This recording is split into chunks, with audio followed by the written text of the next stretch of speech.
ایک دفعہ کا ذکر ہے کہ ایک خوبصورت اور دلیر شہزادی تھی جس کا نام سلینا تھا۔ سلینا کی سلطنت ایک جادوئی جنگل کے کنارے واقع تھی جہاں ہر طرف خوبصورت پھول، درخت اور جھیلیں تھیں۔ لیکن اس جنگل میں ایک خوفناک دیو بھی رہتا تھا جو ہر سال سلطنت پر حملہ کرتا اور لوگوں کو نقصان پہنچاتا۔ سلینا بچپن سے ہی بہت بہادر تھی۔ اس نے اپنے والدین سے تلوار بازی، تیر اندازی اور جنگی حکمت عملی سیکھی تھی۔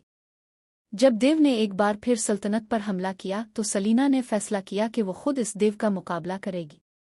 ایک رات جب چاندنی رات تھی اور سب لوگ سو رہے تھے، سلینا نے اپنی تلوار اور ڈھال اٹھائی اور جنگل کی طرف روانہ ہو گئی۔ جنگل میں داخل ہوتے ہی اس نے دیکھا کہ ہر طرف اندھیرا اور خاموشی تھی، لیکن سلینا نے ہمت نہیں ہاری اور آگے بڑھتی رہی۔ کچھ دیر بعد سلینا نے دیو کی غار کو دیکھا۔ دیو غار کے باہر بیٹھا ہوا تھا اور اس کے ہاتھ میں ایک بڑا سا پتھر تھا۔ سلینا نے اپنی تلوار نکالی اور دیو کی طرف بڑھنے لگی۔ دیو نے سلینا کو دیکھتے ہی حملہ کر دیا، لیکن سلینا نے اپنی تلوار سے دیو کے وار کو روکا اور اس پر حملہ کیا۔ دیو اور سلینا کے درمیان ایک زبردست جنگ ہوئی۔ دیو بہت طاقتور تھا لیکن سلینا کی بہادری اور حکمت عملی نے اسے شکست دی۔ دیو نے آخرکار ہار مان لی اور وعدہ کیا کہ وہ کبھی بھی سلطنت پر حملہ نہیں کرے گا۔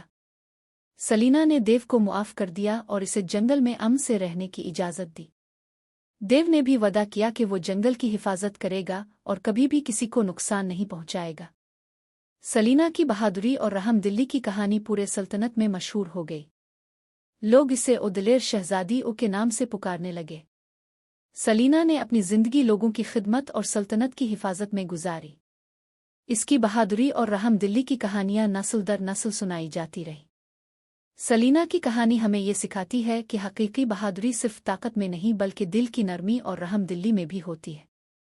اس نے ہمیں یہ بھی سکھایا کہ معافی اور محبت سے ہم سب سے بڑے دشمن کو بھی دوست بنا سکتے ہیں۔